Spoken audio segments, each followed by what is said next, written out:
Hello दोस्तों, आपका स्वागत है हमारे चैनल चैंपियन ज़ैद पर। मैं हूं आपका दोस्त मोहम्मद ज़ैद। और दोस्तों आज मैं लेकर आ चुका हूं एक नाइटमेयर कह सकते हो भाई। 12वीं के लिए ये चैप्टर थोड़ा ज़्यादा डेंजर हो जाता है ना। Magnetic fields due to electric current. वैसे ये चैप्टर बहुत ही ज़्यादा आसान है। मुझे नहीं पता है लोग इससे क्यों डरते हैं, हालांकि ये फैक्ट है कि मैं भी डरता था, ठीक है। बट जब मैंने करंट इलेक्ट्रिसिटी मतलब बेसिकली जो ये इलेक्ट्रिसिटी वाला पूरा का पूरा पार्ट है, इलेक्ट्रिसिटी एंड मैग्नेटिज्म, ये जब मैंने पूरा का पूरा दोबारा पढ़ना शुरू किया था तो सबसे पहले यही चैप्टर था जो मुझे आया था। इसके बाद EMI आया, फिर AC आया, फिर धीरे धीरे करंट इलेक्ट्रिसिटी आया, ठीक है। एग्जाम खत्म होते तक इलेक्ट्रोस्टैटिक भी आ गया था और होने के बाद वो भी आ गया। फिर रियलाइज़ हुआ कि यार हाँ, शुरू में थोड़ा हार्ड लगता है बट उतना हार्ड होता नहीं है, ठीक है। और अब तो मैं भी आपके साथ हूँ, क्या मतलब और हार्ड बना दूंगा? अरे नहीं। मैग्नेटिक फील्ड्स को हम करने वाले हैं 3 लेक्चर में। पहले लेक्चर मतलब आज के लेक्चर में हम लोग करेंगे। अब इसका देखो जो ऑर्डर है ना, वो ऑर्डर आपकी बोर्ड के टेक्स्ट बुक जैसा नहीं होगा, ठीक है। इसका ऑर्डर जो है वो मैंने अपने हिसाब से अरेंज किया है, अपने हिसाब से, या फिर कह सकते हो जनरली जो टीचर्स ऑर्डर यूज़ करते हैं उस ऑर्डर में मैं पढ़ाने वाला हूँ, क्योंकि उसी ऑर्डर में ये आप लोगों को चैप्टर ज़्यादा बेहतर समझ में आएगा। आज मैं आपको 3 चीज़ पढ़ाऊँगा। पहला force, magnetic force, basic idea दूंगा ताकि आपको एक डेरिवेशन करा सकूँ। उसके बाद मैग्नेटिक फील्ड, ठीक है। 3 डेरिवेशन है उसके, एक स्ट्रेट वायर के कारण, एक एक्सिस पर और एक रिंग के कारण, ठीक है, मतलब सर्कुलर आर्क के कारण, ओके। उसके बाद मैं आपको पढ़ाऊंगा, मतलब ये जो मैग्नेटिक फील्ड निकाला हमने, ये हमने निकाला बायो-सावर्ट्स लॉ से, तो ये दूसरा है बायो-सावर्ट्स लॉ और तीसरा है एम्पियर्स लॉ। ये 3 चीज़ आज आप लोगों को मैं पढ़ाने वाला हूँ। फिर दूसरे लेक्चर में हम लोग चैप्टर के स्टार्टिंग में जाएंगे, मतलब फोर्स पढ़ाऊंगा आपको। फोर्स पढ़ा के मैं टॉर्क पढ़ाऊंगा, ठीक है। टॉर्क पढ़ा के मैं आप लोगों को वो जो शुरू में चीज़ें दी हुई है, साइक्लोट्रॉन मोशन, हेलिकल मोशन, ये बताऊंगा।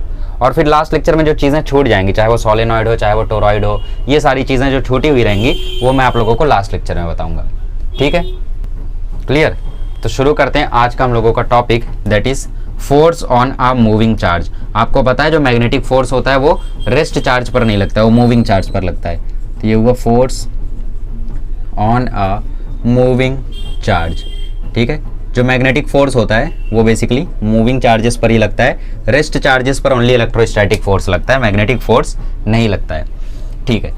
अब जो मैग्नेटिक फील्ड है, ठीक है, जिस मैग्नेटिक फील्ड के कारण मैग्नेटिक फोर्स रखता है, वो 2 डायरेक्शन में हो सकती है, एक तो अंदर की तरफ और दूसरी बाहर की तरफ। बेसिक चीज़ें बता रहा हूँ, ठीक है। तो अगर कभी ऐसा क्रॉस बना हुआ है, इसका मतलब ये होता है कि मैग्नेटिक फील्ड कहाँ है? अंदर की तरफ है।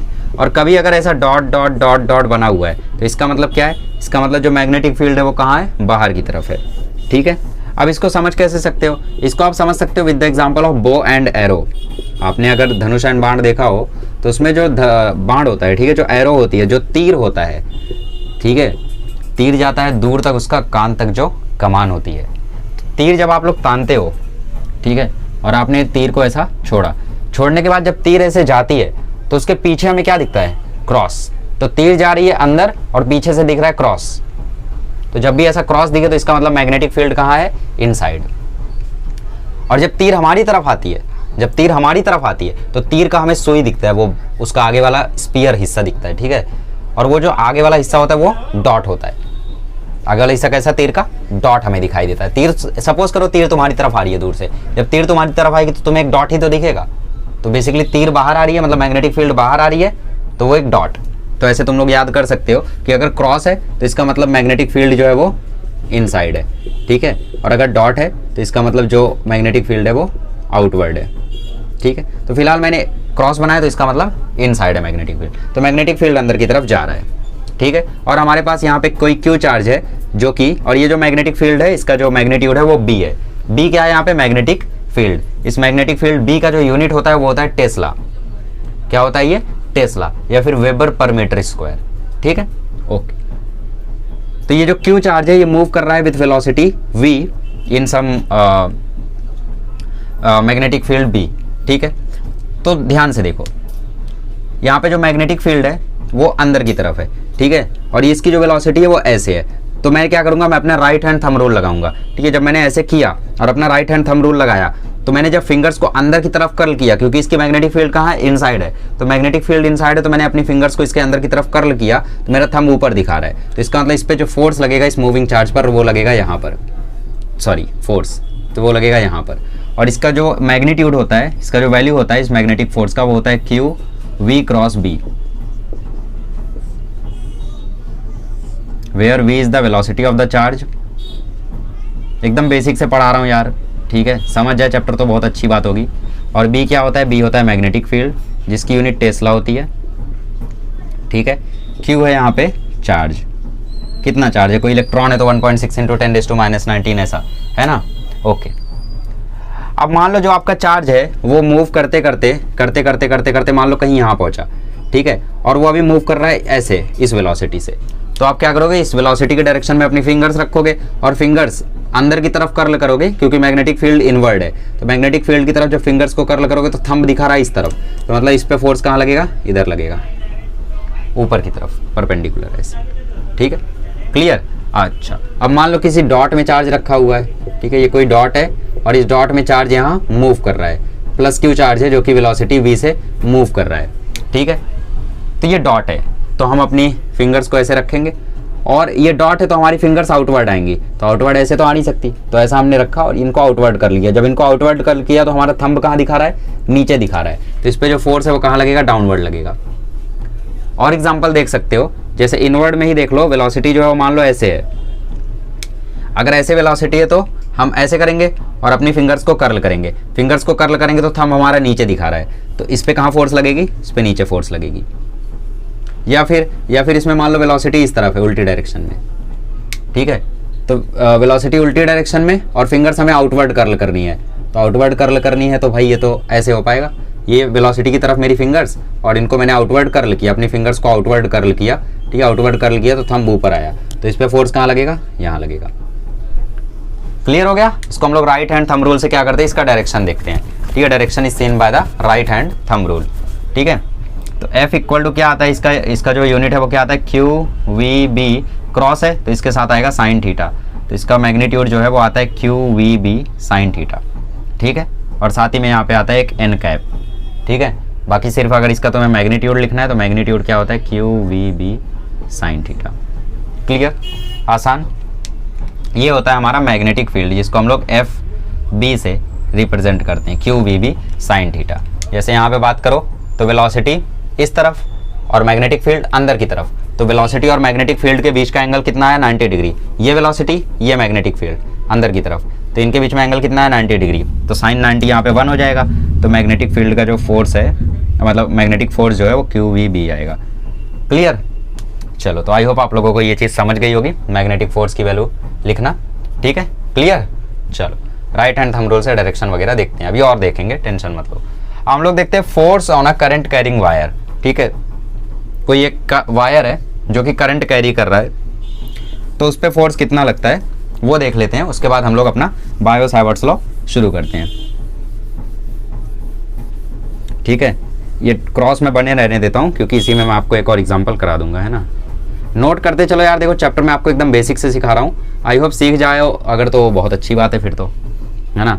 तो force on a current carrying wire, force on a current carrying wire, तो मान लो तुम्हारे पास एक वायर है यहाँ पे जिसपे जो करंट है वो इस दिशा में दौड़ रहा है, इसकी जो लेंथ है वो L है, ठीक है, और इस वायर में चार्जेस हैं, ठीक है, Q चार्ज इसमें है, ठीक है, तो इस पे जो मैग्नेटिक फोर्स लगेगा वो लगेगा इस तरफ, ठीक है, okay.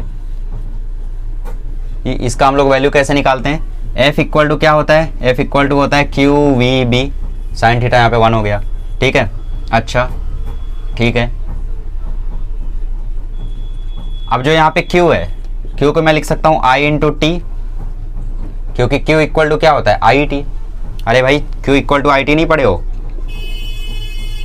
Q equal to I to V I T, वी equal to I R, W equal to V Q पढ़े हो ना। तो Q इक्वल टू क्या होता है, करंट इंटू टाइम, चार्ज कितना फ्लो हुआ वो कैसे पता चलता है, current into time into V into B.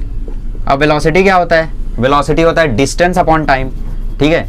तो डिस्टेंस कितनी है यहाँ पे, डिस्टेंस कितनी कवर करेंगे चार्जेस, L डिस्टेंस कवर करेंगे, जितना लंबा वायर होगा उतने डिस्टेंस कवर करेंगे, तो L upon T into B, जो टाइम यहाँ वही टाइम यहाँ, तो टाइम से टाइम खत्म, तो ये आ गया I L क्रॉस बी।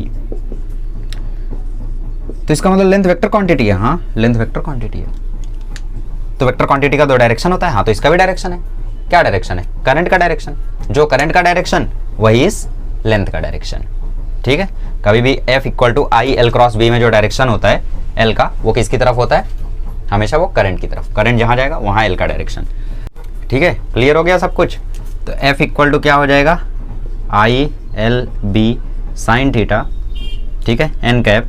तो एफ का जो मैग्नीट्यूड है वो आ जाता है बिल, याद रखना। फोर्स कैसे याद करोगे, फोर्स याद करोगे बिल, और मैक्सिमम केसेस में साइन थीटा कैंसिल ही हो जाता है, हालांकि होगा नहीं तो कोई दिक्कत नहीं है, याद तो रखोगे ना। तो F equal to BIL sine theta. तो कभी भी अगर एक पूरी लेंथ ऑफ द वायर की बात करेंगे, उसमें जो करंट दौड़ रहा है उसके कारण जो उस पर जो मैग्नेटिक फोर्स लग रहा है वो कितना है, बिल। और कभी भी एक पर्टिकुलर चार्ज पर जो मैग्नेटिक फोर्स लग रहा है वो कितना होता है, Q V B sine theta, BIL sine theta.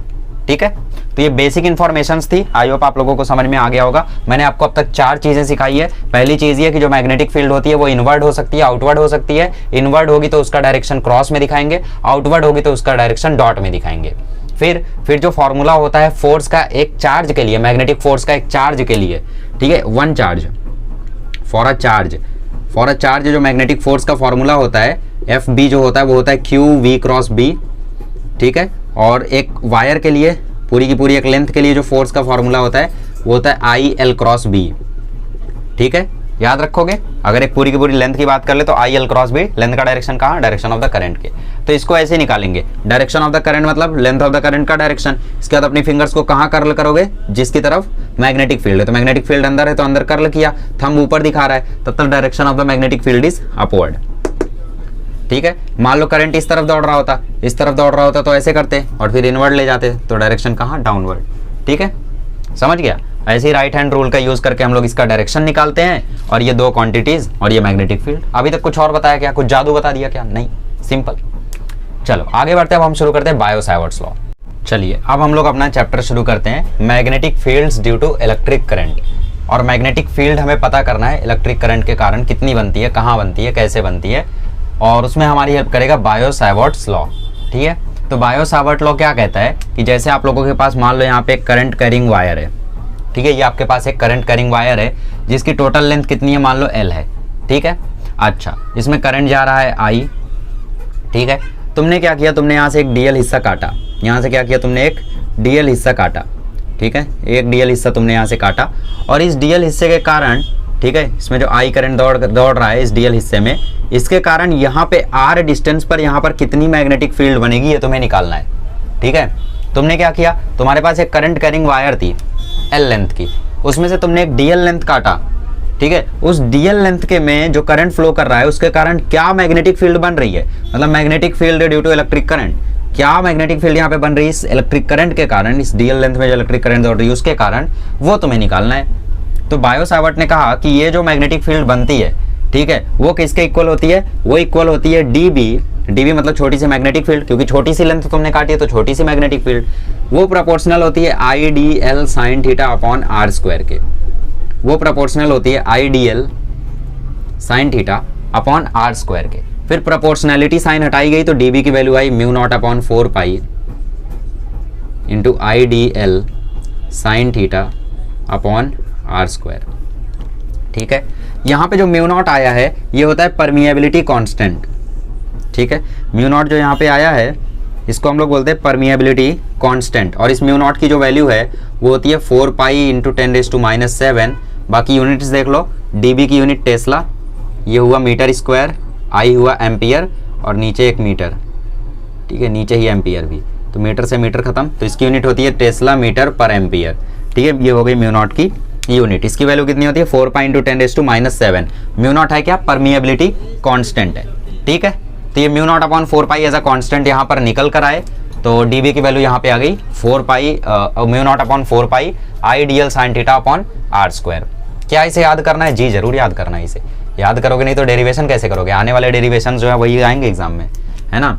तो डीबी को मैं थोड़ा सा मॉडिफाई करने की कोशिश करता हूँ। तो देखो डीबी इक्वल टू हो जाएगा म्यू नॉट अपॉन 4 पाई, क्योंकि यहाँ पे देखो आई डी एल साइन थीटा लिखा हुआ है, तो अगर मैं इसको ऐसे लिख दूँ आई, ठीक है, मैं क्या करता हूँ ऊपर नीचे आर से मल्टीप्लाई करता हूँ, ऊपर नीचे क्या करता हूँ मैं आर से मल्टीप्लाई कर देता हूँ। ठीक है, तो आई यहीं रहने दो, ये हुआ डीएल क्रॉस आर, ये क्या हुआ, ये हुआ डीएल क्रॉस आर, और नीचे हो गया R square into R, R cube. तो ये बन गया हमारा क्रॉस प्रोडक्ट में I D L cross R upon R cube. ठीक है, नीचे जो आर क्यूब लिखा हुआ है ये सिर्फ मैग्नीट्यूड है, और जो ऊपर आर लिखा हुआ है ये क्या है, पूरा का पूरा वेक्टर है। ये जो आर लिखा हुआ है ये पूरा का पूरा वेक्टर है, और जो नीचे आर लिखा हुआ है ये सिर्फ मैग्नीट्यूड है। तो डीबी का एक और फॉर्मूला आ गया। हालांकि जब हम क्वेश्चंस करेंगे तो कौन सा यूज करेंगे, जब हम क्वेश्चंस करेंगे तो ये यूज करेंगे। तो ये इंपॉर्टेंट है आपके लिए, ठीक है, याद करना है। जी हाँ, इसे याद करना है, ठीक है। तो हमारे पास क्या थी, एक करंट कैरिंग एल लेंथ की वायर थी। हमारे पास क्या थी, एक करंट कैरिंग एल लेंथ की वायर थी, जिसके डीएल पार्ट के कारण कितना मैग्नेटिक फील्ड यहाँ पे बन रहा है, आर डिस्टेंस पर। आर क्या है, रेडियस ऑफ द सर्कल नहीं है, आर यहाँ पे डिस्टेंस है, जिस डिस्टेंस पर हमें मैग्नेटिक फील्ड निकालनी है।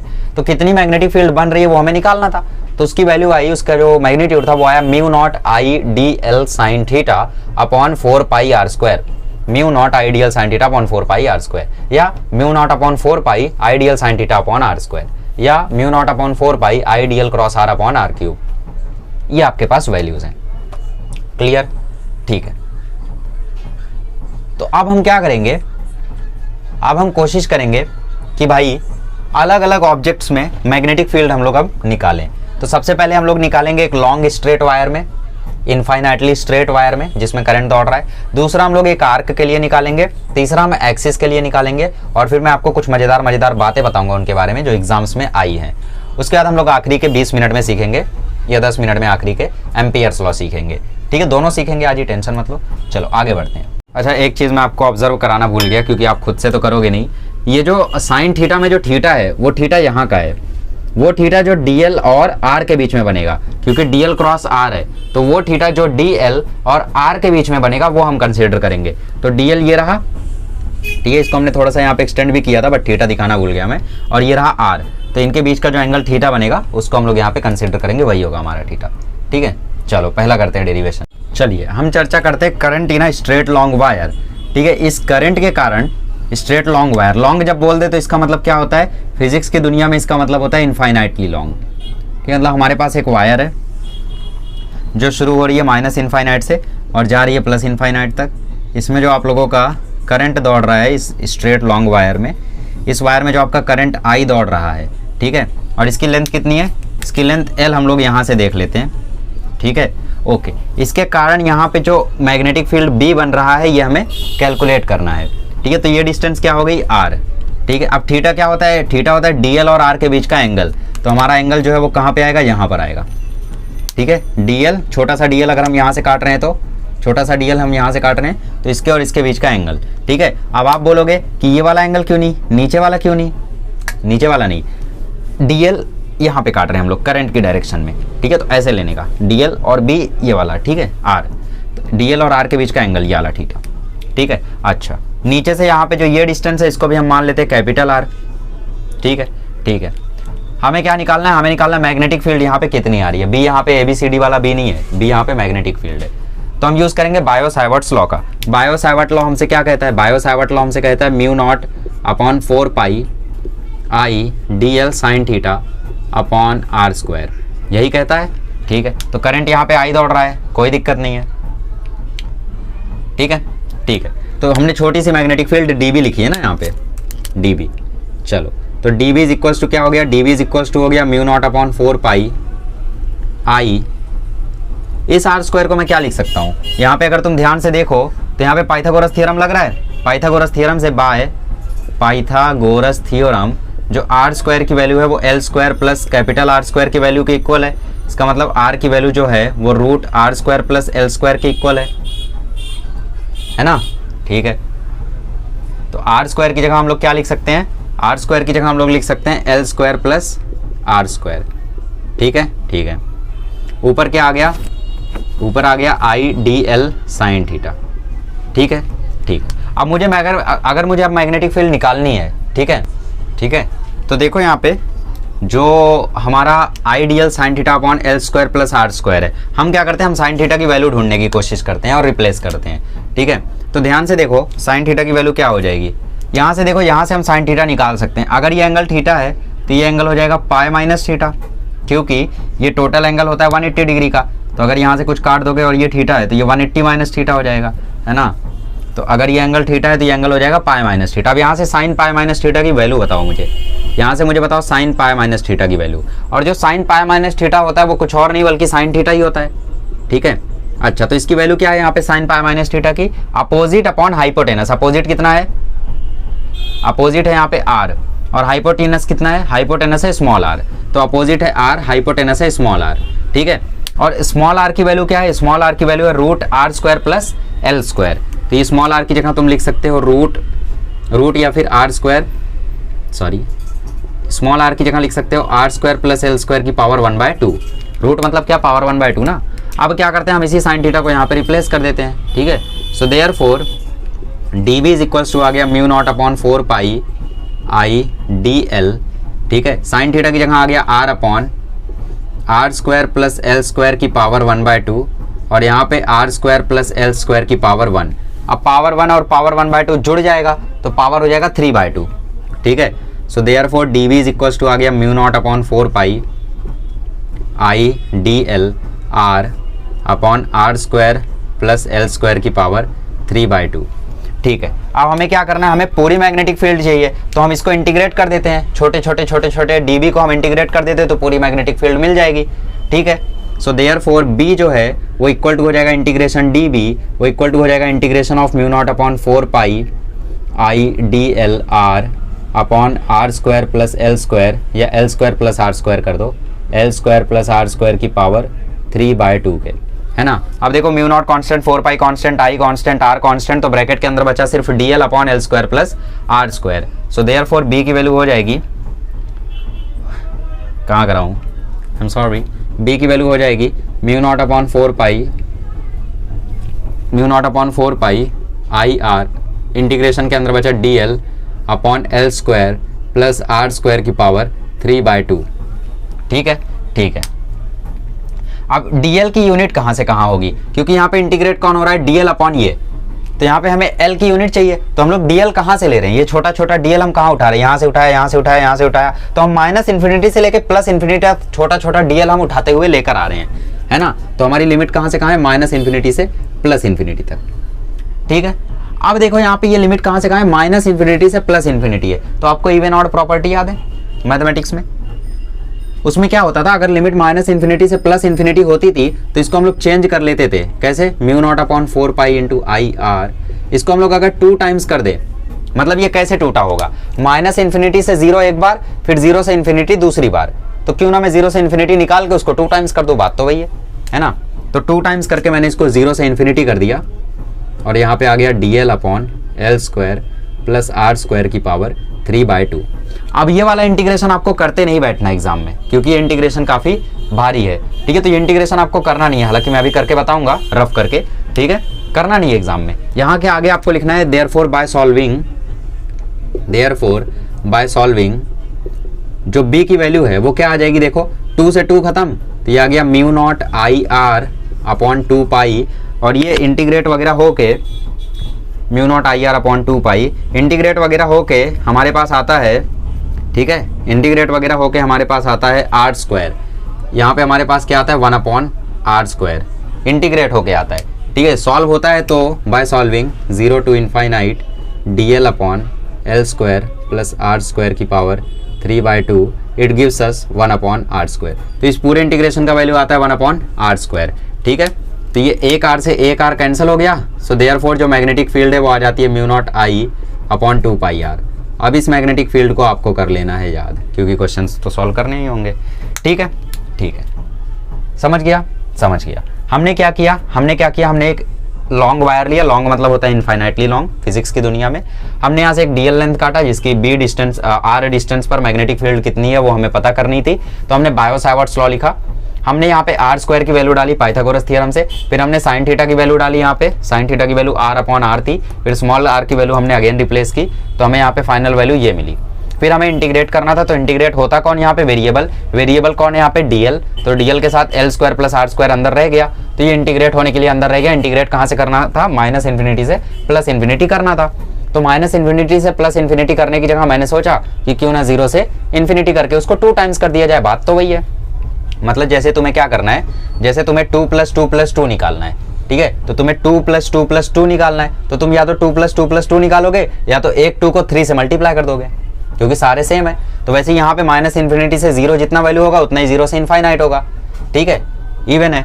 तो इसकी वजह से 2 से हमने मल्टीप्लाई कर दिया, तो 2 से हमने इसीलिए मल्टीप्लाई किया। वरना कुछ लोग जब आप नोट्स बाद में रिवाइज करोगे ना तो आप सोचोगे और ये 2 कहाँ से आ गया, तो ये 2 के ऊपर लिख लो एरो मार के कि ये 2 इसलिए आया क्योंकि हमने इंटीग्रेशन को माइनस इन्फिनिटी से प्लस इन्फिनिटी से हटा के 0 से इन्फिनिटी किया है। तो 0 से इन्फिनिटी करके हमने 2 टाइम्स किया, और जब हमने इस पर्टिकुलर इंटीग्रेशन सॉल्व किया तो इसका आंसर आया 1/r²। अब r से r खत्म, तो हमारा b का वैल्यू आ गया μ0/2πr। तो इनफाइनाइटली लॉन्ग वायर के कारण जो मैग्नेटिक फील्ड आता है वो आता है μ0/2πr, μ0I/2πr। क्या आया है, ये मैग्नेटिक फील्ड आया है। मैग्नेटिक फील्ड का यूनिट टेस्ला। ठीक है, चलो ओके। तो ये इंटीग्रेशन मैं करके दिखा देता हूँ आपको, थोड़ा डाउट हो रहा होगा आपको, तो चाहिए तो आप भी अपने नोट्स में लिख लो। ठीक है, आपकी टेक्स्ट बुक में दिया हुआ है हालांकि, बट ठीक है बता देता हूँ कैसे किया हम लोगों ने L की जगह रिप्लेस कर दिया r tan theta, put L = r tan theta. तो हमने जब डिफरेंशिएट किया तो dl की वैल्यू मिल गई r, tan थीटा का डिफरेंशिएशन हुआ sec² थीटा d थीटा।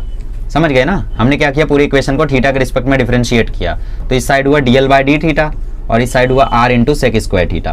फिर उसके बाद हमने इस d थीटा को यहाँ भेज दिया, तो dl = r sec² theta d theta. Clear. तो हम लोग dl की जगह ये लिख देंगे और l की जगह r tan थीटा लिख देंगे। ठीक है, हमें क्या करना है, हमें इसे इंटीग्रेट करना है। तो इंटीग्रेट करते हैं 0 से इनफाइनाइट। dl की जगह हमने लिख दिया r sec² theta d theta. बाकी एग्जाम में नहीं करते हो तो भी चलेगा, ऐसा करके लिख देना। ठीक है, अपॉन L² मतलब r² tan² theta plus r² की पावर कितनी है 3/2, है ना। हमने L² की जगह लिख दिया r² tan² थीटा। अब देखो यहाँ से 0 से infinite r sec² theta d theta upon r² यहाँ पे कॉमन आ रहा है, तो r² कॉमन आया तो ब्रैकेट में बचा tan² थीटा प्लस 1, ब्रैकेट में बचा tan² थीटा प्लस 1, और हमारे पास होल पावर है यहाँ पे 3/2। होल पावर अभी भी 3/2 है, अंदर से हमने r² कॉमन लिया तो ब्रैकेट में tan² थीटा प्लस 1 बचा है। अब 1 + tan² थीटा की वैल्यू होती है sec² थीटा, तो 0 से इन्फिनिटी r sec² थीटा, इधर आया r², इसकी वैल्यू आ गई sec² थीटा, तो sec² थीटा। ठीक है, पावर कितनी है अब 3/2। ठीक है, 3/2 का मतलब क्या होता है, रूट करके क्यूब करना। 3 मतलब क्यूब करना और 1/2 मतलब रूट करना। तो या तो रूट करके क्यूब करो या रूट करके क्यूब करो या क्यूब करके रूट करो, वो आपकी मर्जी है। पी के खाओ या खा के पियो, है ना, ये पीसो। तो आपको क्या करना है, यहाँ पे रूट करके क्यूब कर दो। तो देखो रूट करोगे तो r से स्क्वायर हट जाएगा, सेक से स्क्वायर हट जाएगा, तो ये आ जाएगा r sec थीटा का क्यूब। ठीक है, और ऊपर क्या है r sec² थीटा, और ये d थीटा मैं लिखना भूल गया यहाँ से, तो ये d थीटा और ये d थीटा। ठीक है, अब r sec थीटा का क्यूब हो जाएगा, तो 0 से इन्फिनिटी। अच्छा एक और चीज़, लिमिट्स चेंज हो जाएंगी ना जब हमने ये सब्सटीट्यूशन किया। ठीक है, तो देखो क्या होगा इंटीग्रेशन पढ़ाता हूँ और खुद ही भूल गया। देखो सब्सटीट्यूशन किया तो यहाँ पे लिमिट अब आ जाएगी थीटा की, अभी तक किसकी थी, L की, तो अब थीटा की लिमिट आएगी L थीटा। कैसे चेंज होगी, देखो L जब 0 था तो थीटा कितना हो जाएगा, L 0 हुआ तो tan थीटा 0 हुआ तो थीटा भी 0 ही रहेगा। और जब L इनफाइनाइट हुआ तो L इनफाइनाइट हुआ तो थीटा = हो जाएगा tan इनवर्स इनफाइनाइट। तो tan इनफाइनाइट कब होता है, π/2 पर, तो ये 0 से π/2 आ जाएगा, तो 0 से π/2। ठीक है, ओके। तो देखो यहाँ पे इंटीग्रेशन 0 से π/2 r sec² theta upon r³ sec³ theta d theta. तो sec² से ये क्यूब खत्म, r से एक क्यूब खत्म, स्क्वायर बचा, तो यहाँ पे बचा 1/r², कांस्टेंट है बाहर आ गया, r तो कांस्टेंट था ना, यहाँ पे 0 से π/2। अब ये बचा 1/sec थीटा जो कि हो जाएगा cos थीटा, तो cos थीटा d थीटा।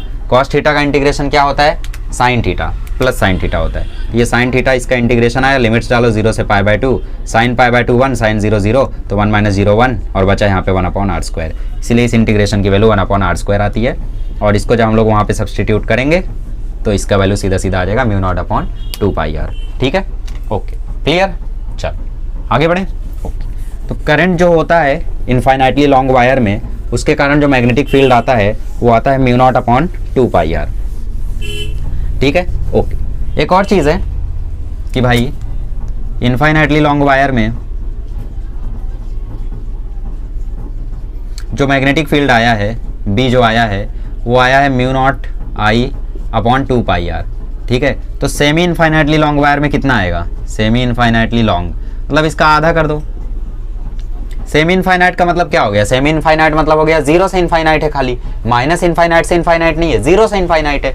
तो इंटीग्रेट डायरेक्टली तुम्हें 0 से इनफाइनाइट ही करना होगा, तो 0 से इनफाइनाइट ही इंटीग्रेट करना है, तो 2 टाइम्स नहीं करोगे तो 2 यहाँ पे गायब हो जाएगा, तो μ0I/4πr आएगा। सिंपल। जो समझ गए, बाकी जो नहीं समझे वो यूं समझ लो कि भाई इनफाइनाइटली लॉन्ग वायर का अगर mu naught upon 2 pi R है तो सेमी इनफाइनाइट मतलब आधा, तो इसका आधा हो जाएगा, तो ये हो जाएगा b/2। ठीक है, तो इसमें 2 से डिवाइड कर दो, तो कर दिया ये 2 से डिवाइड, तो ये आ जाएगा mu not I upon 4 pi R. तो जो मैग्नेटिक फील्ड है infinite wire, semi infinite wire की, वो आती है mu not I upon 4 pi R. ठीक है, क्लियर। चलो अब हम बात करेंगे सर्कुलर आर्क की। चलिए अभी हम लोग देखेंगे फोर्स ऑन अ कॉइल, या यूँ कह दो force on a circular coil. बहुत ही ज़्यादा इंपॉर्टेंट है। अभी तक हमने 2 केस देख लिया है। एक लॉन्ग वायर के लिए कितना आता है b, mu not I upon 2 pi R. ठीक है, और सेमी के लिए कितना आता है, सेमी के लिए b आता है mu not I upon 4 pi R. ठीक है, कैपिटल आर कह सकते हो। ठीक है, ठीक है। अब हम बात करेंगे force on a circular coil. मान लो यहाँ पे हमारे पास कोई एक सर्कुलर कॉइल है, उसका मैंने एक छोटा सा आर्क यहाँ पे काट लिया है। ठीक है, तो जो यहाँ पे ये जो डीएल डिस्टेंस है, इस डीएल डिस्टेंस के कारण जो आर डिस्टेंस पर मैग्नेटिक फील्ड आएगा, ये जो बी आएगा, वो हमें कैलकुलेट करना है। ठीक है, ओके। ओ यहाँ से भी मान सकते हो, यहाँ से मान लो तुम डीएल डिस्टेंस काट रहे हो, तो यहाँ डीएल डिस्टेंस से जो आर डिस्टेंस पर ये जो डीएल ये जो छोटे से डीएल स्ट्रिप से जो यहाँ पे आर डिस्टेंस पर मैग्नेटिक फील्ड आएगा, वो तुम्हें निकालना है। Again by using Biot Savart's law, by Biot Savart law क्या आएगा, dB इक्वल टू आएगा mu not I dl sine theta upon 4 pi R square. ठीक ठीक, कोई दिक्कत नहीं है। अब देखो आपको पता है कि यहाँ पे जो थीटा है वो 90 डिग्री है। Since sine 90 is equals to 1, ऐसे लिखो, since theta is equals to 90 therefore sine theta is equals to 1। क्यों? क्योंकि यहाँ पे तुम डीएल का डायरेक्शन देखो ऐसे है, डीएल का डायरेक्शन देखो ऐसे है और आर ऐसे है, तो इनके बीच में जो एंगल बन रहा है वो 90 बन रहा है। चाहे तुम यहाँ पे देखो 90 बन रहा है, चाहिए तो यहाँ से एक डीएल स्ट्रिप काट लो, तो यहाँ से भी जब आर डिस्टेंस पर जाओगे तो जो एंगल है वो 90 बन रहा है। तो इस केस में जो एंगल है वो तो एलिमिनेट हो गया, तो यहाँ पे साइन थीटा तो 1 हो गया। सो देयरफॉर जो बी की वैल्यू है वो क्या आएगी, वो आएगी इंटीग्रेशन डी बी, वो आएगा integration mu not I D L upon 4 pi R square. सब कांस्टेंट है, आर भी कांस्टेंट ही है, आर डिस्टेंस पर बात हो रही है। वेरिएबल क्या है यहाँ पे, सिर्फ डीएल, तो mu not I upon 4 pi R square, integration के अंदर बचा डीएल। ठीक है, अब देखो जो डीएल है हम जानते हैं कि इस लेंथ और यहाँ पे जो थीटा है इसके बीच में एक रिलेशन होता है, L equal to R theta. Length of arc और थीटा के बीच में एक रिलेशन होता है, L equal to R theta. तो डीएल इक्वल टू क्या हो जाएगा, आर डी थीटा हो जाएगा। ठीक है, तो यहाँ पे इंटीग्रेशन के अंदर mu not I upon 4 pi R square, DL के लिए क्या लिख दोगे, आर डी थीटा लिख दोगे। ठीक है, स्मॉल आर डी थीटा लिख दोगे। ठीक ठीक, कोई दिक्कत नहीं है। तो होगा क्या, mu not I upon 4 pi R square.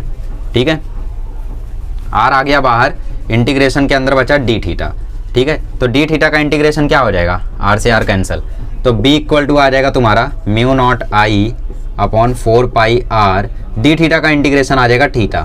तो ये फॉर्मूला तुम्हारा वैलिड है फॉर एनी सर्कुलर आर्क, ये फॉर्मूला तुम्हारा वैलिड है फॉर एनी सर्कुलर आर्क। जैसे तुमसे बोला गया कि भाई एक सर्कल था, उसमें से π/3 आर्क मैंने निकाल लिया, तो थीटा की जगह π/3 डालना, b तुरंत आ जाएगा। ठीक है, बट अगर हम स्पेशल केस की ही बात कर लें, हम अगर बात कर लें फॉर अ सर्कल, एक सर्कल के केस में थीटा कितना होता है, सर्कल के केस में थीटा होता है 2 पाई 360 डिग्री, तो थीटा की जगह हम क्या पुट कर देंगे, 2 पाई। सो देयरफॉर b तुरंत आ जाएगा, b इक्वल टू आ जाएगा म्यू नॉट आई, थीटा की जगह पुट किया 2 पाई अपॉन 4 पाई आर, तो 2 पाई 2 टाइम्स या 4 पाई आ जाएगा।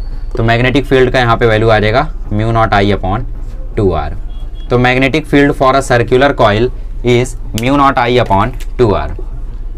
For a circular coil is mu naught I upon 2r। Clear clear, कोई परेशानी इसमें तो नहीं ही हुई होगी। ठीक है, हम लोग देखेंगे magnetic field produced by current in a circular loop. मतलब यहाँ पे कोई एक लूप है हमारे पास जिसमें करंट दौड़ रहा है, तो आर डिस्टेंस दूर पर एक्सिस पर कितना मैग्नेटिक फील्ड आएगा, वो हमारा लास्ट टॉपिक होगा। बस इसी 3 के बारे में हमें स्टडी करना था। ठीक है, तो इसमें एक और ऐड हो गया कि भाई magnetic field in a circular coil कितना होता है, mu not I upon 2r। याद करते जाना है भाई, याद करते जाना है। ठीक, चलिए अब बात करते हैं axial magnetic field due to current in a circular loop.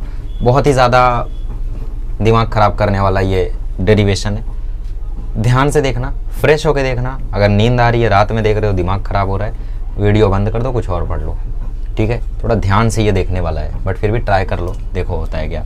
हमारे पास यहाँ पे एक सर्कुलर लूप है, समझ रहे हो, यहाँ पे हमारे पास एक सर्कुलर लूप है। ठीक है, ठीक है, यहाँ पे हमारे पास है डीएल लेंथ हमारे पास यहाँ पर है। इस डीएल लेंथ के कारण यहाँ पर इस एक्सिस पे, ठीक है, इस एक्सिस पे यहाँ पे जो मैग्नेटिक फील्ड आएगी वो हमें कैलकुलेट करना है। तो ये डिस्टेंस हो गई आर। ठीक है, ये डिस्टेंस हम अपने हिसाब से मान लेते हैं एक्स। ठीक है, और इस डिस्टेंस को हम मान लेते हैं कैपिटल आर, रेडियस हो गया इस सर्कुलर लूप का। ठीक है, ठीक है। अब हमें बहुत सारी चीज़ें इसमें देखनी है। सबसे पहले ये कि यहाँ पे डीबी कहाँ पर आएगा। अभी तक तो डीबी निकालना बहुत आसान था, सीधा सीधा दिख रहा था, बट इस केस में हमें डीबी नहीं दिखेगा। इस केस में हमें डीबी को विजुअलाइज करना पड़ेगा। मान लो ये हमारा कोई पॉइंट है पी, इस केस में हमें डीबी को विजुअलाइज करना पड़ेगा, तभी आपको समझ में आएगा।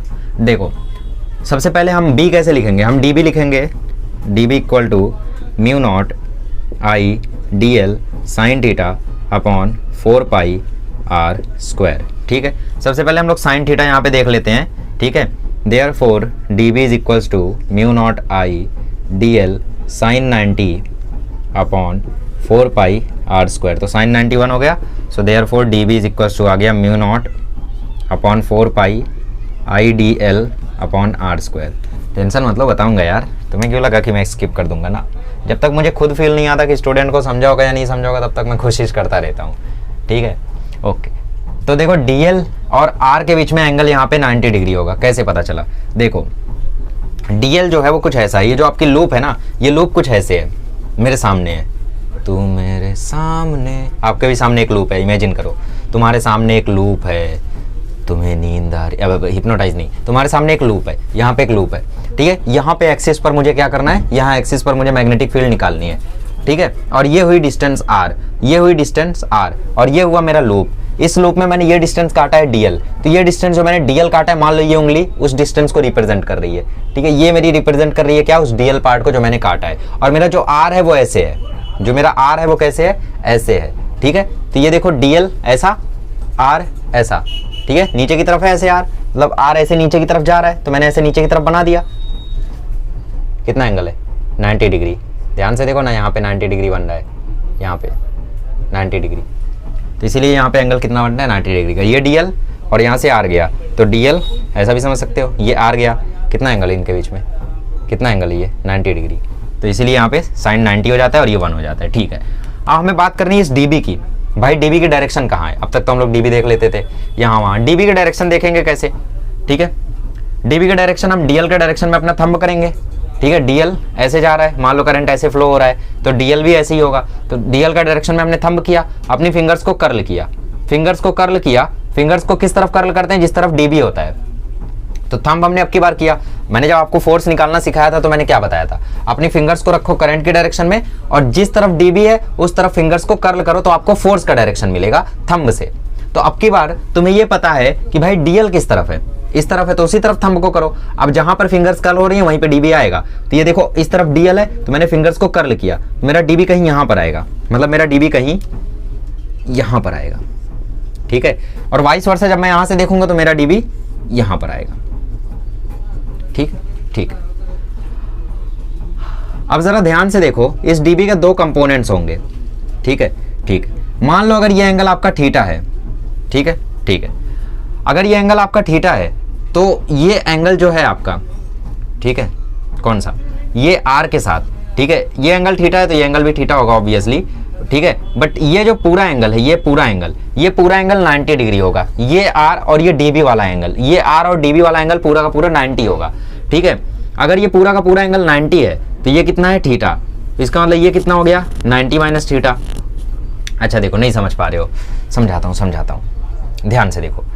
ये एंगल कितना है, पूरा का पूरा 90 डिग्री। ठीक है, तो वैसे इस तरफ भी एंगल कितना हो जाएगा, 90 डिग्री। तो अगर ये थीटा है तो ये होगा 90 माइनस थीटा। ठीक है, क्योंकि ये पूरा एंगल कैसा है, 1 मिनट देखो, मैं आपको ठीक से बता नहीं पा रहा हूँ, वेट अ मोमेंट। मैंने क्या बोला, मैंने बोला ये एंगल कितना है 90 डिग्री है। ओके, तो अगर ये तुम्हारा थीटा है, ठीक है, अगर ये तुम्हारा थीटा एंगल है और ये पूरा का पूरा 90 है, तो मैं ये वाला एंगल लिख सकता हूँ 90 माइनस थीटा। अगर ये तुम्हारा थीटा है, ये क्या तुम्हारा, ये तुम्हारा थीटा है और ये पूरा का पूरा तुम्हारा 90 है, तो इस एंगल को मैं लिख सकता हूँ 90 माइनस थीटा। अब अगेन जो ये वाला एंगल है तुम्हारा, ये एंगल पूरा का पूरा क्या है 90 है, तो अगर ये 90 माइनस थीटा है तो इसको मैं लिख सकता हूँ थीटा। क्यों? क्योंकि ये पूरा एंगल 90 डिग्री है, ठीक है, तो 90 माइनस थीटा प्लस इस थीटा का समेशन जो है वो 90 आना चाहिए। Minus theta plus theta cancel, 90 तो आ रहा है, ठीक है, समझ गए ना। तो ये थीटा आ जाएगा, तो इस dB का इधर कंपोनेंट होगा dB cos थीटा और सेम एज इधर dB का कंपोनेंट होगा dB cos थीटा और इस तरफ कंपोनेंट आएगा dB sin थीटा। हालांकि जब आप टेक्स्ट बुक में देखोगे तो आपकी टेक्स्ट बुक में ऐसा नहीं किया है, आपकी टेक्स्ट बुक में उसने यहाँ पे dB cos थीटा लिया हुआ है, लेकिन अगर उसने यहाँ पे dB cos थीटा लिया हुआ है तो उसने वो x और r को रिप्लेस कर दिया है, ठीक है, मतलब उसने अलग किया है। और आप उसमें डायग्राम देखोगे तो आपको कुछ नहीं समझेगा, तो उस पर मत जाओ, जैसा मैं करा रहा हूँ वैसा करो, टेंशन मतलब मार्क्स मिलेगा, ठीक है। तो ये एंगल थीटा हुआ, तो ये हो जाएगा dB cos थीटा, ठीक है, ये हो जाएगा dB cos थीटा, ये हो जाएगा dB cos थीटा, दोनों एक दूसरे को उड़ा देंगे। तो जो मैग्नेटिक फील्ड आएगा वो किसके कारण आएगा, जो हमारा B आएगा वो किसके कारण आएगा, वो आएगा इंटीग्रेशन dB sin थीटा के कारण। साइन थीटा, एक तो चलो इसका dB sin थीटा इस तरफ, इसका dB sin थीटा इस तरफ, इसका dB sin थीटा इस तरफ, sin theta dB sin theta dB sin theta से कंबाइन होकर टोटल हमें B मिल जाएगा। तो B हमारा आ जाएगा इंटीग्रल dB sin थीटा, ठीक है।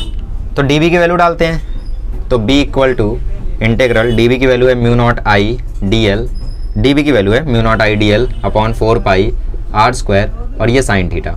अच्छा, sin थीटा की वैल्यू यहाँ पे देख लो, sin थीटा की वैल्यू क्या हो जाएगी, ध्यान से देखो, ये एंगल भी तो थीटा ही है, ये थीटा है और ये भी थीटा ही है, तो ये थीटा से अगर हम लोग एंगल की वैल्यू देखें, ठीक है, बेसिकली आप लोग यहाँ पे एक चीज समझे, हम लोगों ने इसके dB के यहाँ कंपोनेंट नहीं किया dB cos थीटा, क्यों, क्योंकि dB तो यहाँ है और ये एंगल थीटा है, सिर्फ ये एंगल r और इसके बीच का एंगल थीटा है, ठीक है। तो हम लोग ऐसे dB के कंपोनेंट डायरेक्टली नहीं कर सकते। देखो, अगर आप लोग समझ पा रहे हो तो मैं आपको एक बार रिपीट करा के बता देता हूँ, ठीक है, एक बार रिपीट तो करा देता, चलो ठीक है, इसी में कोशिश करता हूँ। देखो, हमारा जो ये वाला एंगल था, ये वाला एंगल था हमारा थीटा, ठीक है, और मैंने बोला ये पूरा एंगल r और dB का वो एंगल है पूरा 90, तो अगर पूरा 90 है तो ये होगा 90 माइनस थीटा, ठीक है। और अगर तुम सोच रहे थे कि ये तो थीटा है, dB का यही कंपोनेंट कर दो dB cos थीटा, तो वो पॉसिबल नहीं है, ठीक है। और ये थीटा है तो ये भी थीटा हो, ये भी पॉसिबल नहीं है, बट हाँ ये पूरा का पूरा 90 होगा, ये पॉसिबल है, तो ये एंगल थीटा नहीं होगा, शायद मैंने पहले थीटा बना दिया था, तो आई एम सॉरी फॉर दैट, ठीक है, 90 माइनस थीटा होगा, तो ये थीटा, तो ये 90 माइनस थीटा, तो ये हो जाएगा थीटा। अब सही कंपोनेंट्स होंगे, इसका dB cos थीटा, तो ऊपर भी dB cos थीटा, वैसे यहाँ पे भी थीटा आ जाएगा सिमेट्री से, तो dB cos थीटा, यहाँ पे dB sin थीटा, ठीक है, ऐसा, ओके।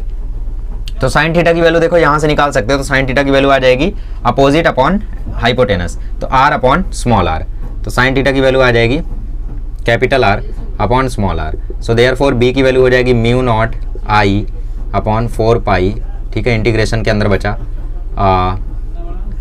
साइन थीटा की जगह आ गया capital R upon small r, यहाँ पे dl और ये स्मॉल r का square, therefore B equal to mu not I r upon 4 pi dl upon r cube.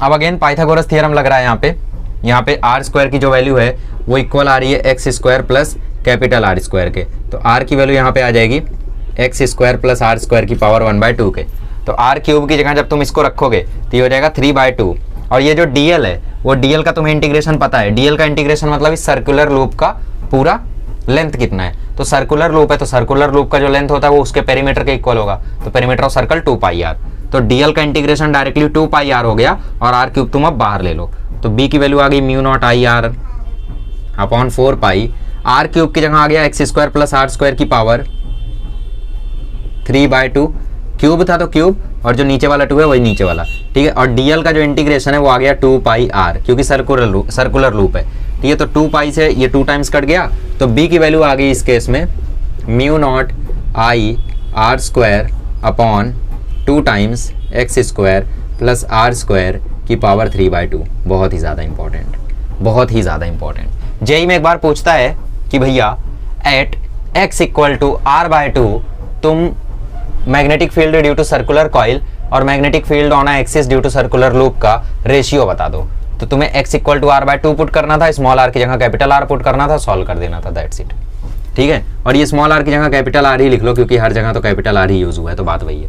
अच्छा, अब तुम्हें वेरीफाई करना है कि तुम्हारा रिजल्ट सही है या गलत है, तो तुम यूं कर सकते हो। देखो, अगर एक सर्कुलर कॉइल होता तो सर्कुलर कॉइल में क्या होता, सर्कुलर कॉइल में हम कहाँ निकालते हैं मैग्नेटिक फील्ड, सेंटर में, ठीक है। तो अगर ये सर्कुलर लूप की जगह अगर इसको हम सर्कुलर कॉइल कंसीडर करें तो हम मैग्नेटिक फील्ड कहाँ निकालेंगे, यहाँ पर निकालेंगे। मतलब इस केस में जो x की वैल्यू है वो 0 हो जाएगी। x डिस्टेंस तो हम चले ही नहीं ना, एक्सिस पर तो चले ही नहीं, x इक्वल टू 0 हो जाएगा, ठीक है। x इक्वल टू यहाँ पे पुट कर दो 0, x इक्वल टू 0 जैसे ही पुट करोगे ये 0 हो गया, तो ये आर स्क्वायर इंटू 3/2 जो है वो स्क्वायर रूट जो है वो स्क्वायर को उड़ा देगा, तो बचेगा आर क्यूब। ऊपर से आर स्क्वायर जब क्यूब को काटेगा तो नीचे एक ही आर बचेगा, तो mu not I upon 2r आ जाएगा, ठीक है। ऐसे वेरीफाई कर सकते हो। समझ में आ गया सारा डेरिवेशन, बस इतना ही डेरिवेशन था। अब तुम चैन की सांस ले सकते हो। आई होप तुम्हें समझ में आ गया हो, नहीं समझा है तो भाई कोशिश करना समझने की, समझ जाओगे, उतना भी भारी नहीं है, ठीक है। आई होप पूरा का पूरा क्लियर हो गया होगा, कुछ भी इसमें भारी नहीं था, ठीक है। चलो भाई, तो ये हो गया मैग्नेटिक फील्ड। अब ये देखो, ये वाला कंसेप्ट तो मैं ऑब्वियसली लैपटॉप पे नहीं करा पाता, तो इसके वजह से मैंने अपना टिकट जो है वो कैंसिल करवाया और मैंने बुकिंग 3 दिन बाद करवाई, ताकि मैं आपको चैप्टर्स कुछ पढ़ा सकूँ। 6 को मैं जाने वाला था, लेकिन अब मैं जा रहा हूँ 8 को, ठीक है। 2 दिन का मैंने टाइम लिया है और आज 5 तारीख है, तो कल मैं चला जाता तो ये चैप्टर नहीं हो पाता। और अभी करंट इलेक्ट्रिसिटी भी बचा हुआ है और वेव ऑप्टिक्स इलेक्ट्रोस्टैटिक्स भी बचा हुआ है, ठीक है। तो ये 3 चैप्टर्स भी मुझे अभी करवाने हैं, तो कल परसों में ये 3 चैप्टर्स मैं करवा दूंगा, ठीक है। बाकी केमिस्ट्री का आयोनिक और इलेक्ट्रो भी चल रहा है, तो वो भी हो जाएगा, तो मतलब पूरा करवा के ही जाऊँगा, ठीक है। तो ये हो गया axial magnetic field due to current in a circular loop. ये था हमारा पूरा का पूरा बायो-सावर्ट्स लॉ। ये 3 डेरिवेशन है, आई होप आपको समझे होंगे, इंपॉर्टेंट भी है, ओके। जैसे एक क्वेश्चन टेक्स्ट बुक में दिया हुआ था कि बच्चे ये एक सेक्शन है, इसमें करंट दौड़ रहा है आई, यहाँ भी करंट दौड़ रहा है आई, अगर इस रेडियस की वैल्यू आर है, यहाँ भी करंट दौड़ रहा है आई, तो तुम इसमें मैग्नेटिक फील्ड बता दो। तो मैग्नेटिक फील्ड किसके किसके कारण होगी, एक तो इस सेक्शन के कारण होगी, एक तो इस सेक्शन के कारण होगी और एक तो इस सेक्शन के कारण होगी। ये तो यहाँ पे कोई रेफरेंस लाइन तुमसे बोला नहीं है, तो तुम खुद से क्या करो, खुद से यहाँ पे रेफरेंस लाइन मान लो। यहाँ पे तुमने रेफरेंस लाइन मान ली, तो इस वायर के कारण तो कोई करंट मैग्नेटिक फील्ड होगा ही नहीं, क्योंकि जहाँ पे वायर है वहीं पर तो मैग्नेटिक फील्ड नहीं होगा। मैग्नेटिक फील्ड तो यहाँ होगा, वहीं पर तो मैग्नेटिक फील्ड नहीं होगा ना, मैग्नेटिक फील्ड तो यहाँ होगा। ऐसे निकालोगे मैग्नेटिक फील्ड, थंब रखोगे आई की तरफ और अपनी फिंगर्स को कर्ल करोगे, तो फिंगर्स को कर्ल करोगे तो इसका मतलब ये है ऊपर से मैग्नेटिक फील्ड है बाहर और नीचे से मैग्नेटिक फील्ड है अंदर, तो ऊपर से डॉट डॉट डॉट डॉट, नीचे से क्रॉस क्रॉस क्रॉस क्रॉस, ठीक है। बट इस रेफरेंस लाइन पर है क्या मैग्नेटिक फील्ड, नहीं, तो B1 क्या हो गया 0, ऐसी B3 भी क्या हो गया 0, तो सिर्फ इसके कारण मैग्नेटिक फील्ड आएगी एट द डिस्टेंस r। तो क्योंकि एक हाफ सर्कुलर कॉइल है, मतलब सर्कुलर कॉइल है लेकिन आधा है, तो म्यू नॉट अपॉन 2r होता है सर्कुलर कॉइल के लिए, तो आधे के लिए हो जाएगा mu not I upon 4r। तो ऐसे ही चिंदी क्वेश्चंस को उड़ाया जाता है, ठीक है, बहुत चिंदी चीज़ें हैं, ओके। तो आगे बढ़ते हैं अभी हम लोग, और अभी हम लोग देखते हैं एम्पियर्स लॉ क्या होता है। चलिए नेक्स्ट टॉपिक हम लोग देखते हैं एम्पियर्स लॉ। एम्पियर्स लॉ क्या होता है, बहुत ही सिंपल सा लॉ है, बहुत ही चिंदी सा है, इससे बायो-सावर्ट्स का पूरा झंझट ही खत्म हो जाएगा, ठीक है। लॉ क्या कहता है हमारा लॉ ये कहता है कि भैया जैसे तुम्हारे पास यहाँ पे एक एम्पीरियन लूप है, ठीक है।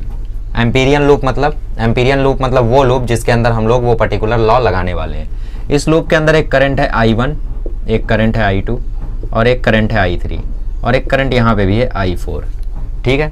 तो इन करंट्स के कारण इसमें जो मैग्नेटिक फील्ड बनेगी उसको हम लोग ऐसे रिप्रेजेंट करते हैं, integration in a close loop. ये जो सर्कल लगा देते हैं इसका मतलब होता है क्लोज लूप, ठीक है। B.dl equal to mu not into I inside. I क्या है, आई इनसाइड। आई इनसाइड हम लोग कैसे निकालते हैं, आई इनसाइड हम लोग यूँ निकालते हैं, देखो I1 I2 I3 है, मतलब हम लोग आई इनसाइड यहाँ पे हम लोग यहाँ से लेते हैं, जो भी अंदर करंट होता है सिर्फ वही लेते हैं, और जिसका मैग्नेटिक फील्ड यहाँ पे बाहर होता है उसको हम लोग पॉजिटिव लेते हैं, सिंपल, ठीक है। जिसका मैग्नेटिक फील्ड बाहर, आपकी मर्जी है बट ऐसा माना जाता है, ठीक है। तो जिसका मैग्नेटिक फील्ड बाहर वो पॉजिटिव, ऐसा लेते हैं। तो I1 I2 बाहर है तो I1 प्लस I2 और I3 अंदर है तो माइनस I3, ये हो जाएगी आई इनसाइड की वैल्यू, और DL क्या है यहाँ पे, लेंथ, ठीक है। ऐसे निकालते हैं। I4 की यहाँ पे चर्चा ही नहीं होगी, I4 यहाँ पे लावारिस की तरह पड़ा रह जाएगा, ठीक है, ठीक है। तो जैसे यहाँ पे आपके पास एक स्ट्रेट वायर है जिसमें करंट I जा रहा है, ठीक है, और आपको निकालना है कि भैया R डिस्टेंस पर कितना मैग्नेटिक फील्ड होगा, ठीक है। तो क्या करो तुम इसको एम्पीरियन लूप में क्लोज कर दो, क्या करो तुम इसको एम्पीरियन लूप में क्लोज कर दो, ठीक है, ठीक है। और तुम एम्पियर्स लॉ लगा दो, सो बाय एम्पियर्स लॉ लगाओ, लॉ क्या आएगा, क्लोज लूप में integration B.dl equal to mu not I inside. ठीक है, ठीक है। सो बी जो है और डीएल है, इनके बीच में डॉट है तो ओपन होगा, तो ये आएगा बी डीएल कॉस थीटा। ठीक है, यहाँ पे जो मैग्नेटिक फील्ड है आपकी वो डीएल की ही डायरेक्शन में होगा। ठीक है, डीएल आपका यहाँ पे कहाँ होगा, बी जो है आपका मैग्नेटिक फील्ड जो है वो इस डायरेक्शन में जा रहा है और जो डीएल है वो भी आपका इसी डायरेक्शन में है। ठीक है, छोटा सा जो लेंथ आपने काटा है वो भी इसी डायरेक्शन में है। ठीक है, तो ये दोनों के बीच में एंगल कितना हो गया, 0 का, तो ये हो जाएगा cos 0, तो ये हो जाएगा 1। तो म्यू नॉट इंटू अंदर जो करंट है वो क्या है, आई, इसको मान लो कैपिटल आई बोल देता हूँ मैं। ठीक है, सो देयरफॉर बी बाहर, इंटीग्रेशन के अंदर बचा बस DL equal to mu not I. अब आपको पता ही है, क्या पता है कि भाई ये जो है सर्कुलर लूप, इस पूरे सर्कुलर लूप का लेंथ कितना हो जाएगा, 2 पाई आर। तो इस डीएल का इंटीग्रेशन क्या आ जाएगा, 2 pi R. So B into 2 pi R equal to आ गया म्यू नॉट आई, क्योंकि इसका रेडियस आर है। ठीक है, सो देयरफॉर जो मैग्नेटिक फील्ड का वैल्यू है वो आ गया mu not I upon 2 pi R. ठीक है, यहाँ पे जो डीएल था उसका वैल्यू 2 पाई आर आया, तो B equal to mu not I upon 2 pi R. Simple, आसान, समझ गया कैसे हुआ। बेसिकली ये जो तुम्हारा एम्पीरियन स्लोप है इसी में तुम्हारा बी भी आएगा और इसी एम्पीरियन स्लोप का डीएल भी है, इसीलिए यहाँ पे cos थीटा 1 हो गया। क्यों, क्योंकि यहाँ पे जो थीटा है वो 0 है, तो थीटा 0 है तो cos 0 1 हो गया। समझे ना कैसे, ये एम्पीरियन स्लोप से ही तुम्हें डीएल लेना है।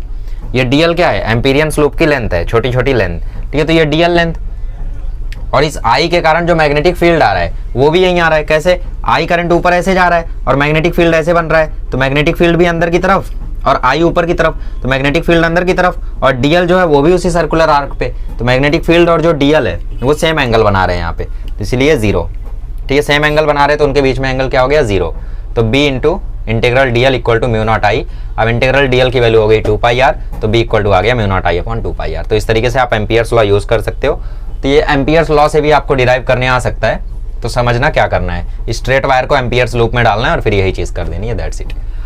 ठीक है, so this is how you can use Ampere's law. तो ये आपको टेक्स्ट बुक में दिया हुआ था तो मैंने करा दिया, इससे ज्यादा इन लोग एम्पियर्स लॉ से कुछ नहीं पूछेंगे। समझ में आ गया। सो बोर्ड तक का ही बता रहा हूँ मैं, बोर्ड तक ही सीमित रख रहा हूँ, वरना फिर अगर आप जेई में जाओगे तो हर एक मैग्नेटिक फील्ड का एक ग्राफ होता है, एक कर्व बनता है। जैसे ये जो हमने एक्सिस वाला करवाया उसका भी कर्व बनता है। ठीक है, तो वो सब तो खैर मैं नहीं बता रहा हूँ। ठीक है, हालांकि ये भी सच है कि अगर मैं अभी बताऊंगा तो आप लोगों का बोर्ड का भी पूरा स्पॉइल हो जाएगा नॉलेज, है ना। चलो, एक आखिरी चीज़ जो है वो हम देख लेते हैं। हमने बायो सावर्ट्स लॉ देख लिया, हमने एम्पियर्स लॉ देख लिया, बाकी सोलेनॉइड, टोरॉइड और ये जो डाइपोल वाला कंसेप्ट दिया था ये हम 3rd लेक्चर में देखेंगे।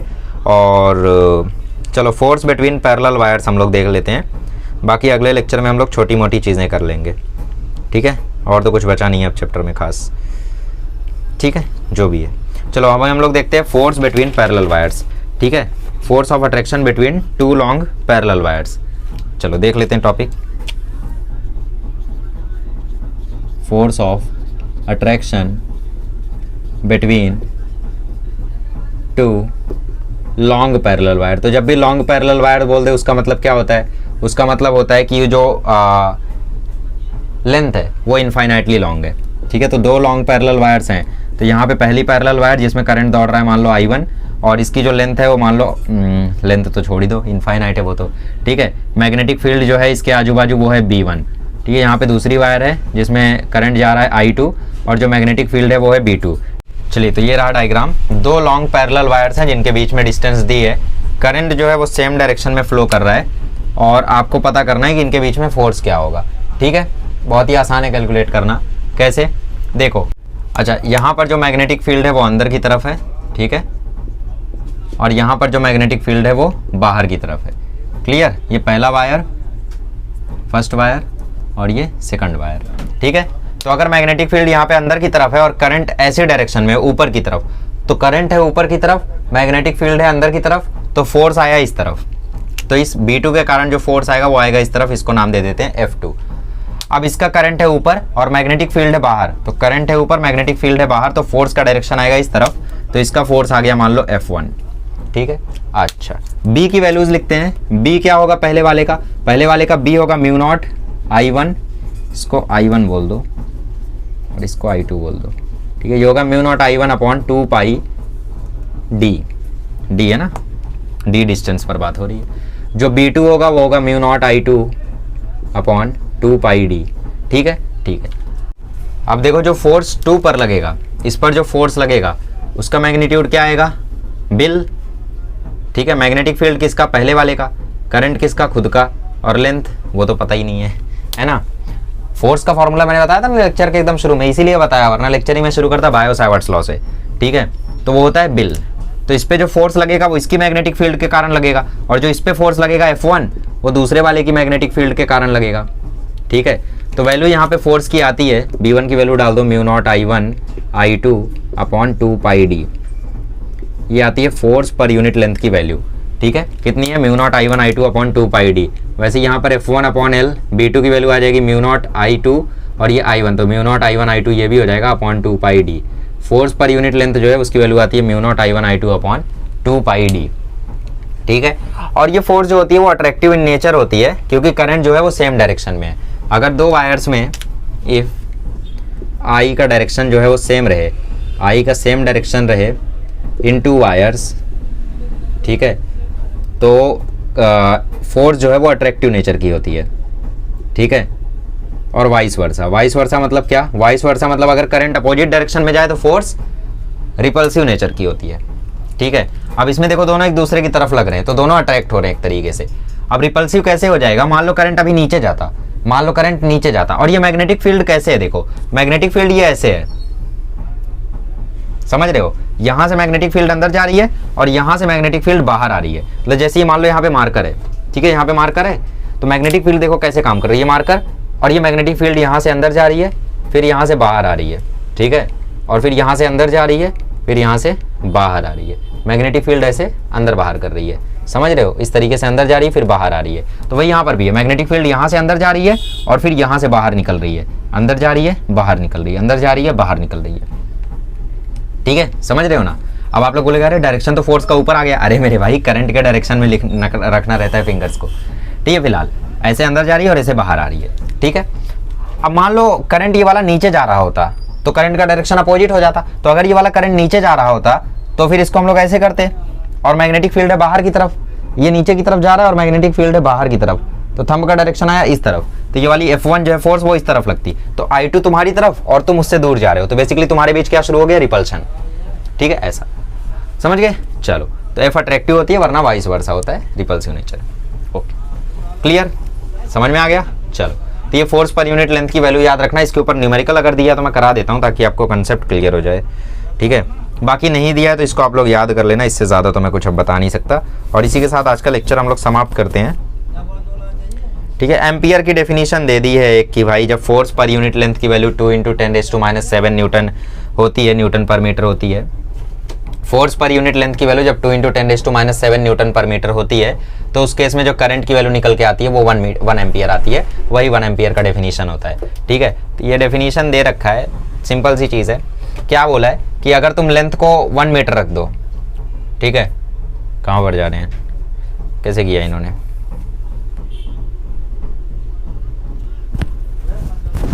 वही है। ठीक है, डी की वैल्यू को अगर तुम 1 मीटर रख दो, इनके बीच के डिस्टेंस को अगर तुम 1 मीटर रख दो, और फोर्स पर यूनिट लेंथ की वैल्यू 2 × 10⁻⁷ न्यूटन पर मीटर रख दो, फोर्स पर यूनिट लेंथ की वैल्यू, तो उस केस में जो I1 I2 निकल के आएगा वो 1 एम्पियर निकल के आएगा। तो कोई तुमसे पूछे 1 एम्पियर करंट क्या होता है, व्हाट इज 1 एम्पियर करंट, तो तुम क्या बोलोगे, when 2 parallel wires are arranged and the distance between them is 1 meter and the force per unit length on both wire is 2 × 10⁻⁷ meter, then the current which we get is 1 ampere. That's how we can define 1 ampere. इसको define किया गया text book में, चाहिए तो एक बार देख लेना, वरना कुछ खास वो नहीं है। ठीक है, कैसे किया गया 1 एम्पियर, डिफाइन 1 एम्पियर। तो 1 एम्पियर कभी भी डिफाइन करने के लिए है तो डी को रखना 1 मीटर, फोर्स पर यूनिट लेंथ को रखना 2 × 10⁻⁷ मीटर। ठीक है, 2 × 10⁻⁷ क्यों, क्योंकि आएगा 4π × 10⁻⁷, तो ये 2 टाइम्स कटेगा तो वो इससे कटेगा, तो I1 I2 1 आ जाएगा। तो इस केस में जो हमें I1 I2 मिलता है वो मिलता है हमें 1 एम्पियर। नोट कर लो इसको, बाकी कुछ नहीं है। चलो, इसी के साथ आज का लेक्चर स्टॉप करते हैं, बहुत लंबी हो गया आई थिंक लेक्चर। ठीक है, अगले लेक्चर में मिलेंगे तो हम लोग इसका स्टार्टिंग पार्ट करेंगे और बीच का थोड़ा पार्ट कवर करेंगे। चलिए, मिलते हैं अगले लेक्चर में। Thank you so much.